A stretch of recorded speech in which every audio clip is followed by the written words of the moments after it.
Hello, and welcome to COD Zombies Mythbusting. Last time, we looked at the starting room of 5 to find out if you could get a carpenter drop without opening any doors. The answer? Yes, you can. However, you need to break all of the glass windows and make sure not to repair any of them. This is because at least 5 windows need to be destroyed before a carpenter drop will spawn, and only 4 of the 6 windows in the spawn room are active at any given time. And I know what some of you are going to be asking. Why even bother testing stuff like this manually? Why not just look at the code? Well, I don't have a way to access the code, nor am I any good at reading it. Plus, it's just fun to do stuff the old-fashioned way.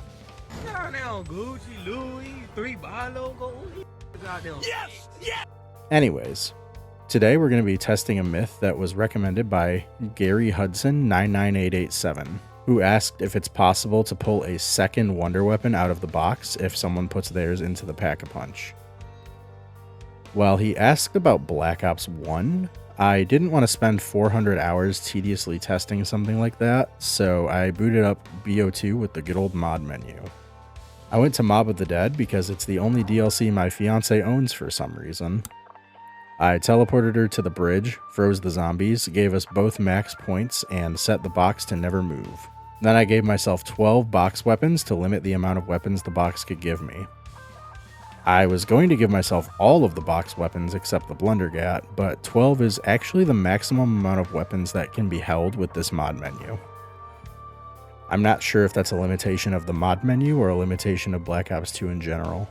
I then gave my fiance the Blundergat, had her drop it, and then spun the box until I got it to ensure that I would be able to pull it even if another one was laying on the ground. Once I was sure I'd be able to pull the Blundergat, I started hitting the box. Each time the Blundergat was placed into the Pack-a-Punch, I was able to hit the box 3 times.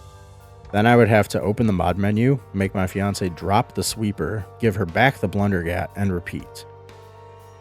After a few cycles, I realized it would be faster to simply let the Pack-a-Punch eat the Blundergat and just give her a new one without having to make her drop the sweeper. I had planned to try for about 30 minutes or so, but the game errored after 15, so I think it's safe to say that this method does not work. I can understand the thought process.